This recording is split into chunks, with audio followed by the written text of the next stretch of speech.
Ladies and gentlemen, I'd like to welcome you to the October meeting of the Fort Worth Astronomical Society. This is a special meeting where we're going to have a swap meet instead of a presentation, but we do have a few things on our agenda, which is on the wall behind me. So I would like to welcome you to our October meeting. And this might be a good time to tell you about some of the changes we've made, especially to our Facebook page. We've made it more interactive thanks to Christian Penzick. Are you here today? I think I saw you with it. There you go. It's interactive now in such a way that it's trying to broadcast to the club and to the community what astronomical events are happening, and we saw that this last few days, or over the last week, especially with the aurora showing up in the Fort Worth area, as well as the comet. And the comet that's currently out there, that's currently visible, they suspect is going to be the most seen, most photographed comet in history, because everybody can see it, and if they just go out and look, and most people then take out their cell phone and play with it until they capture the comet.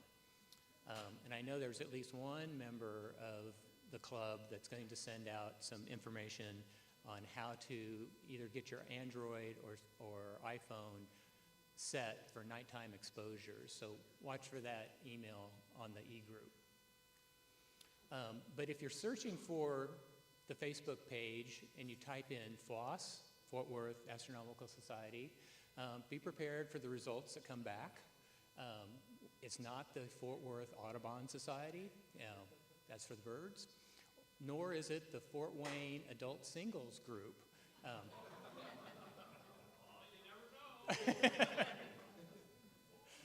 Anyway, it pulled, when I searched for Facebook, FWAS, and that came up, it just made me laugh. So I wanted to share that with the group.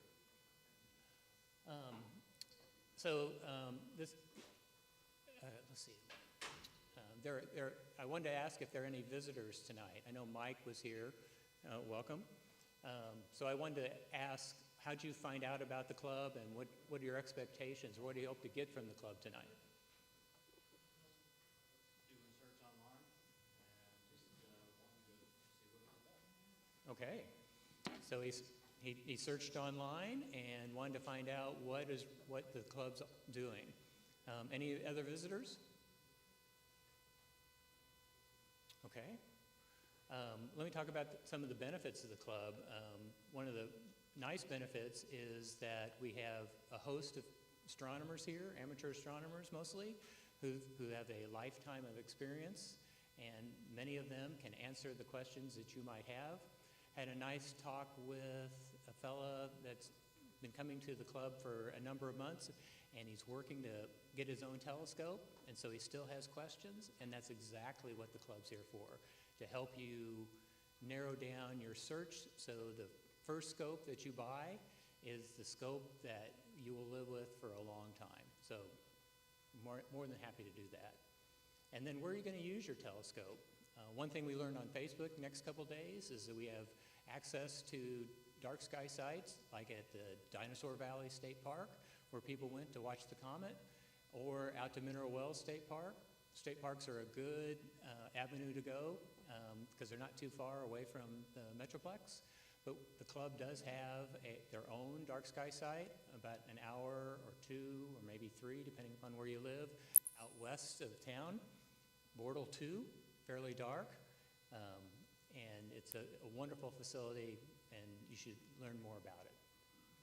114, a couple hours out of Lubbock, see everything. Okay, but you're coming the wrong direction, but yeah, right. Okay, so we would like to welcome our new members. Any of our new members here tonight? Well, I hope you're online. Let's see. Oh, we do. Oh, hi. And tell us who you are and what brought you to us. Kind of, I guess you would say I'm a prodigal son. I was a trustee here, pardon me, I was a trustee here about 40 years ago when Barry Smith and 11, Barry Smith and 10 of others of us went up and built a site up there right in the northwest corner of the task site. So we built it with the idea of having 25 years of good skies and good viewing, and we got a bonus. It's still operational, just I'm not. I stayed with it until it finally got too much of a drive. But we built a 24-inch classic Cassie, 19-foot focal length. She's got like 40th wavefront accuracy, RMS. So it's been a wonderful, I guess you could say it's been a wonderful shot at something besides fighting with Fort Worth guys. And but all good things come to an end. So I decided I'd come back to the fold now. So Well, very good. I'd say I'm an old retired systems analyst, so all the new stuff is foreign to me now.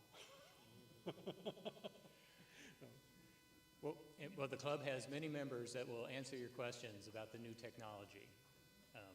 We've received several donations of scopes that are 10, 15 years old, and they were wondering how usable those pieces of equipment are. And while they still are operational, I suspect, the newer technology is making it much easier, it's much lighter, and it's more portable. And those are nice things that's come about recently. All right, so very interesting. We have currently about 362 members of the club. We have a smattering here, but we have quite a few people that follow us online. As I said earlier, we do have a wide range of experience. Mark, sitting over here, he's dabbling in, what is it when you take your pictures of your stars with the astrophotography. Sorry. No, when you look at the spectrum of the stars that show up, spectroscopy. So he's dabbling in that, and I hope one day he'll give you a 10-minute shot on explanation of the various stars that he has captured the spectrum of, and they're all different, and it's just fascinating. And it goes along with the presentation we had earlier this year, so it's kind of interesting to see how that dovetails together. It's not a Nobel Prize type of thing. It's basically I have a rock up mask, and I take photographs of the rock up masks, and I can tell how good my photographs. And if you blow those things up, it's almost like a work of art, and the thing acts like a diffractive ray, so you get a spread of light like a prism. And you can look at a star like Vega, and there's very little red, a lot of blues and greens, and then you look at Antares or Arcturus, and there's a lot of reds and yellow and greens, not too much blue.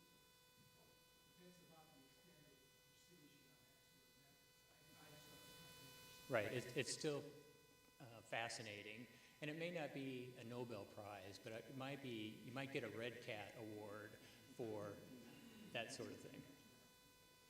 I already talked about the club members willing to help, and we also have an e-group where it's a forum to discuss items, and it's amazing how someone will ask a question and that dialogue will go on for hours, if not days.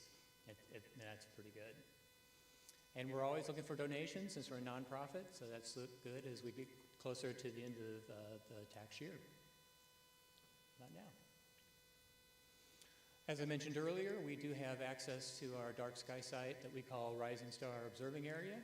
We also have access to the Thompson Observatory down at Southwest Adventist University in Keene.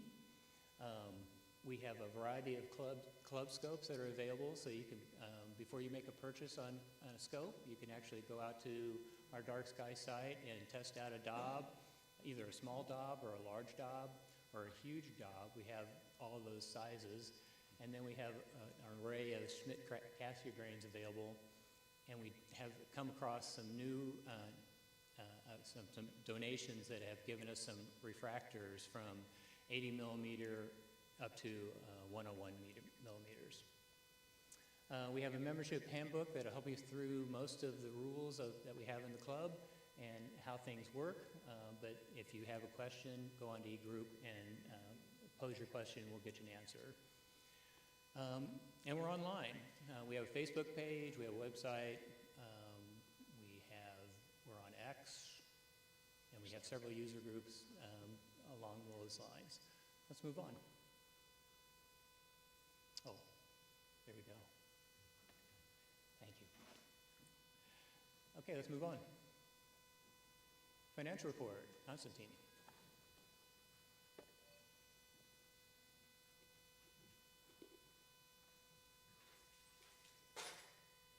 Thank you. So from a treasurer perspective, it's been a pretty active month. Lots happening.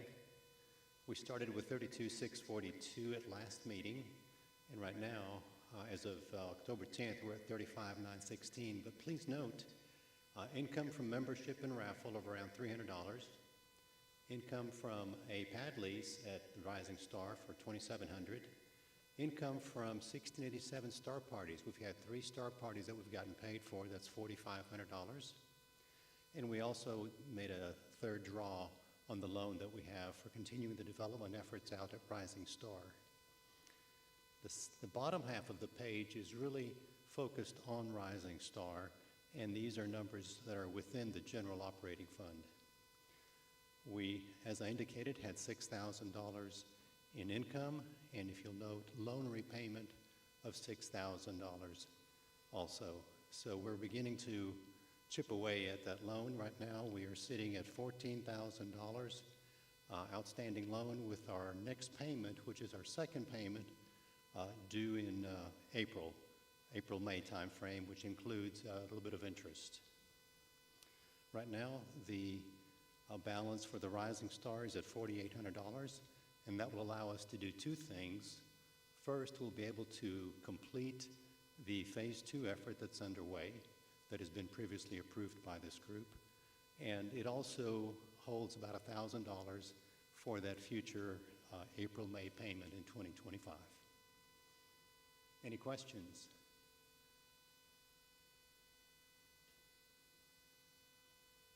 Thank you. Thank you. Next slide. Michelle, do you have a summary for us or a note for us?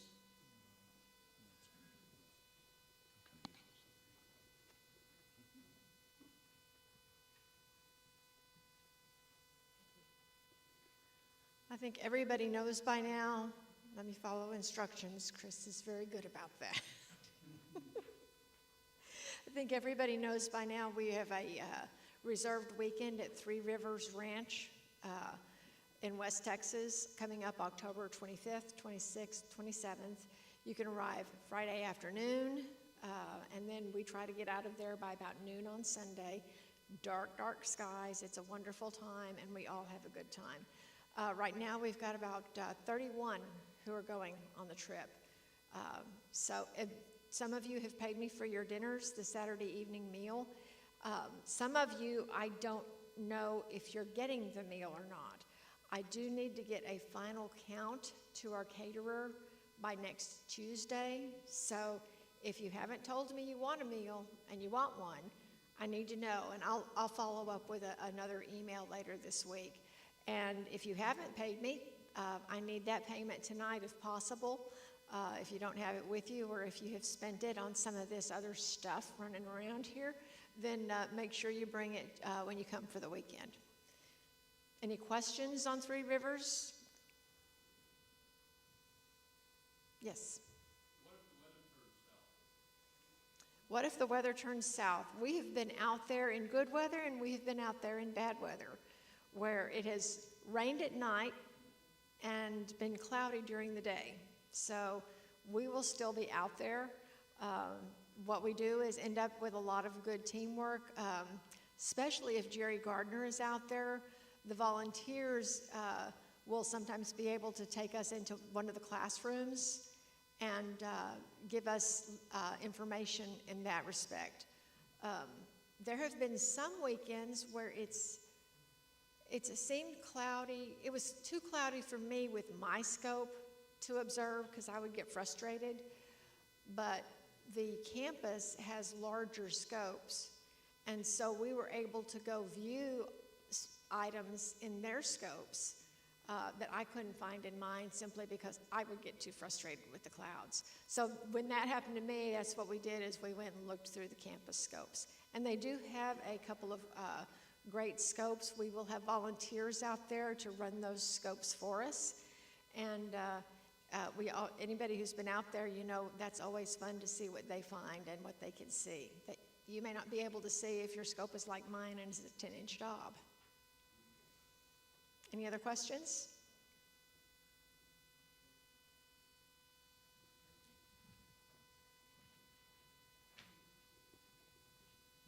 Christian, can I call on you to come down and tell us about the last Tandy Hills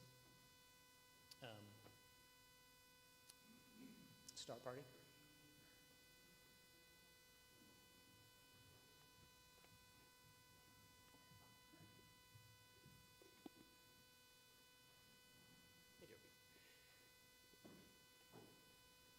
So at the last Tandy Hill Star Party, John McCrae was unavailable, but there were still quite a few people from the club that were available and brought scopes out. And we had, I think the number was 35, 40 people show up, and what was it, 15, I think it was 15 club members with scopes were there. We had a solar viewing early, and then as the sun set, we were actually able to find the comet. It was very hard to see only with binoculars, but we were able to see it and able to show some of the public there the fuzzy star through the binoculars.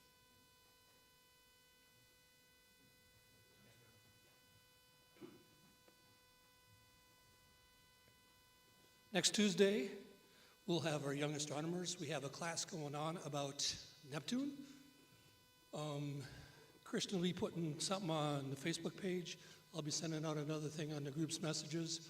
We've contacted the YMCA, but they have not posted their thing yet, but we're working on that. So trying to get a few more people out there. So we're gonna have a class on Neptune, go outside and see Neptune and Saturn and other things. Could use more people with telescopes, be fun.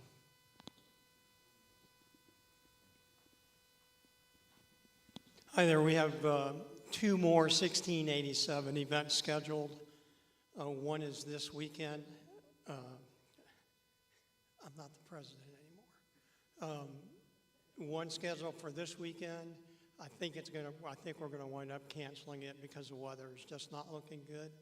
And ordinarily we'd have an alternative program, but for this group it just won't work. Our final event is the 25th. It's for the Pink Beret, another veterans group. It's a women's veterans group. And it starts at 6 with dinner, and then we do our program, and then we go out and view. So it's a great experience if you haven't been. I'll be sending an email about that one probably Friday. Thank you very much.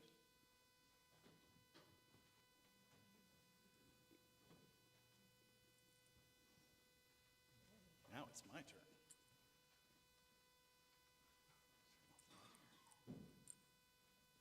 So what a year we've had. I mean, we've had a total solar eclipse.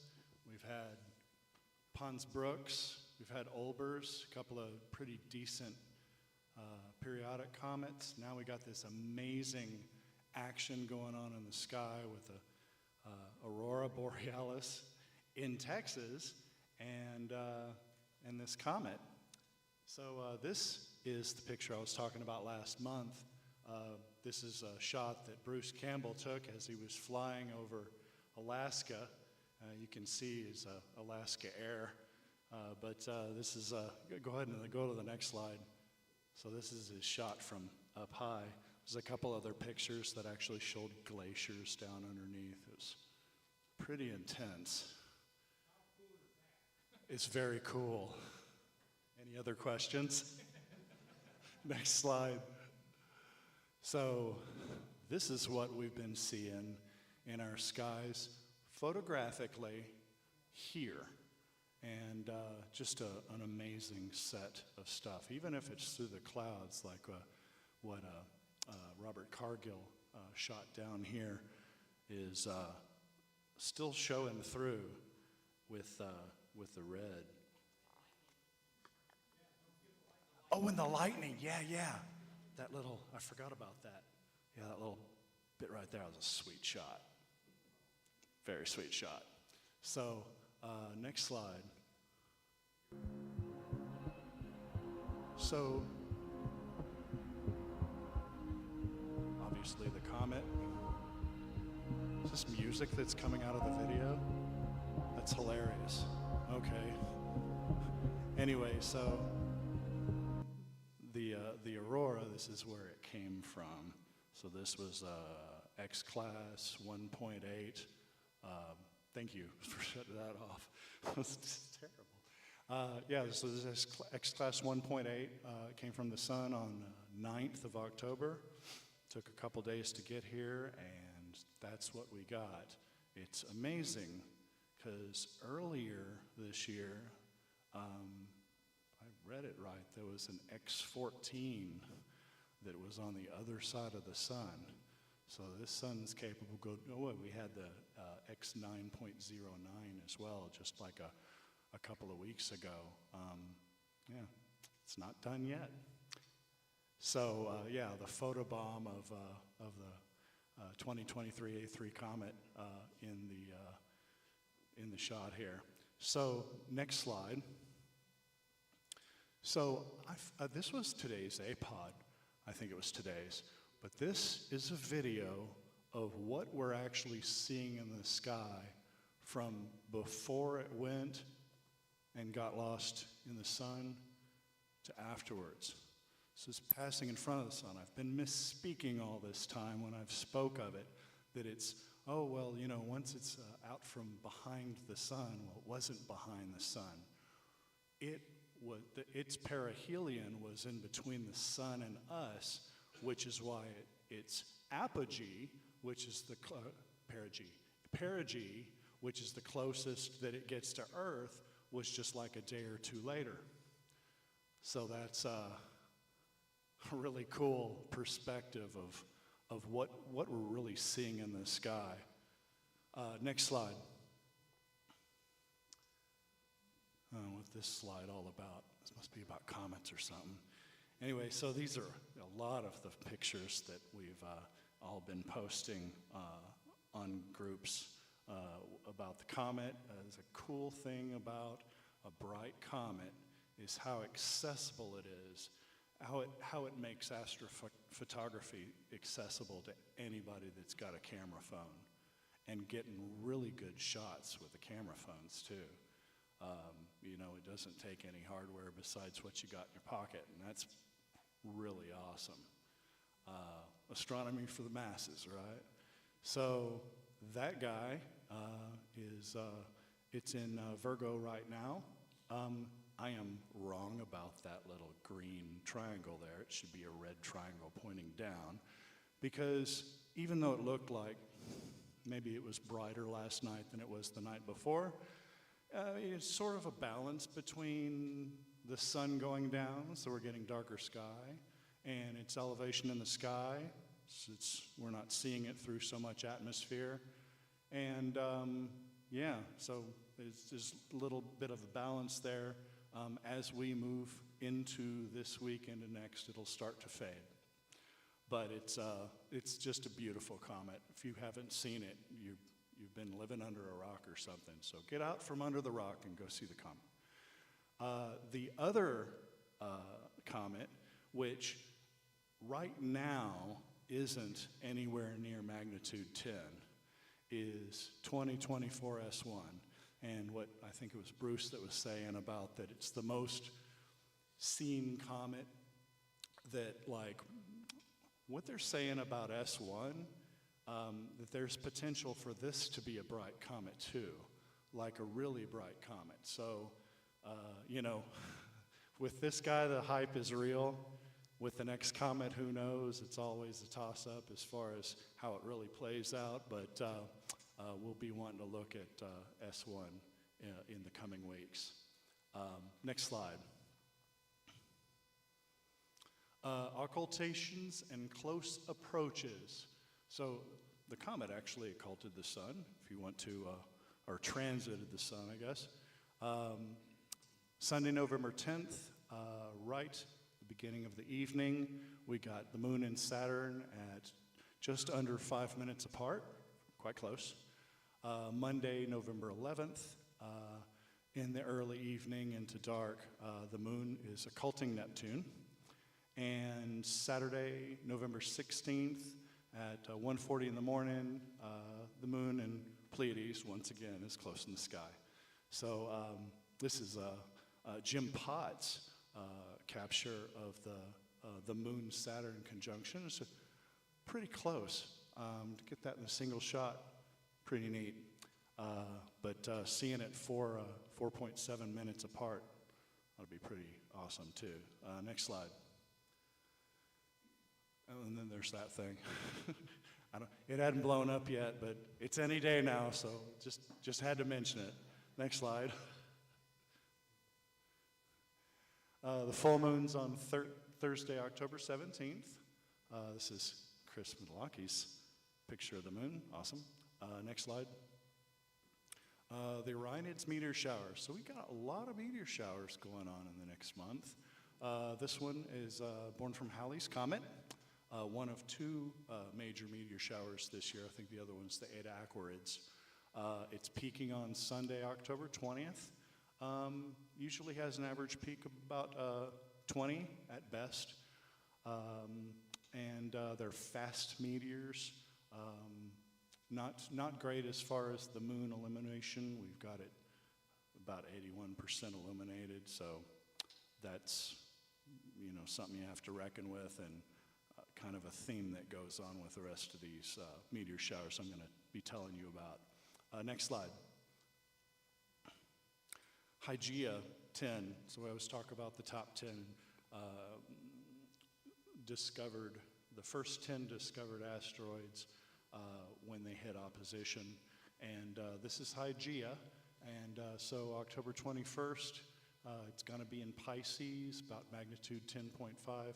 And it's a smaller one than, or it's a bigger one than other asteroids that were actually discovered before it, because it's kind of dark. The albedo is kind of lower than other asteroids that are even smaller. Next slide. The new moon's on Friday, November the 1st. Next slide. Okay, so there's the southern Taurids and the northern Taurids meteor shower. It's usually about 5 meteors per hour, but it's known for fireballs, slow-moving fireballs.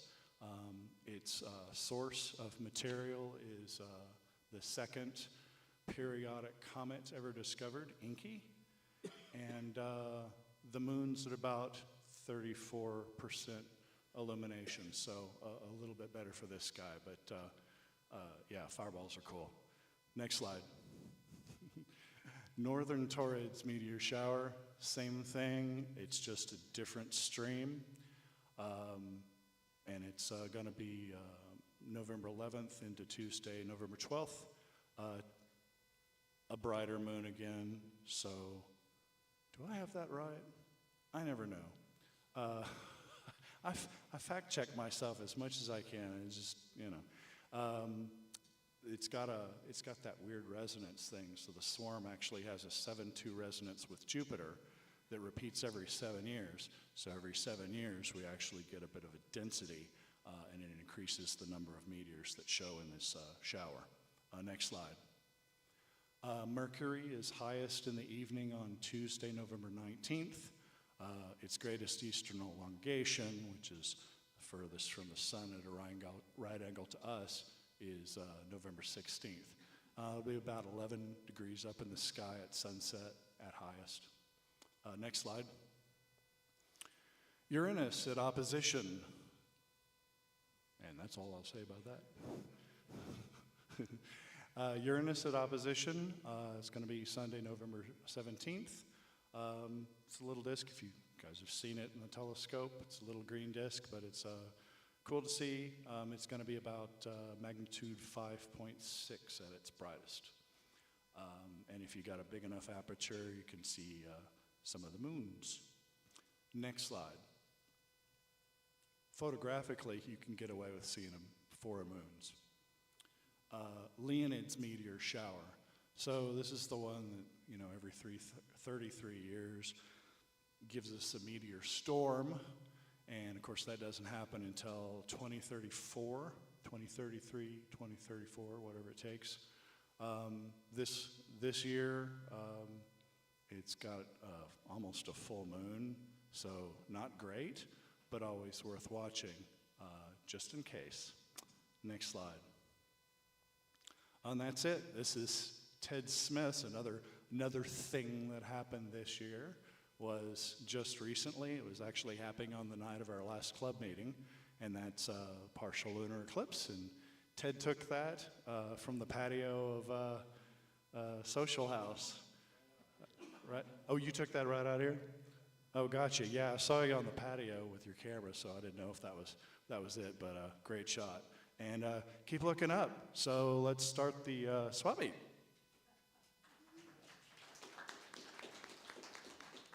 And watch your eyes.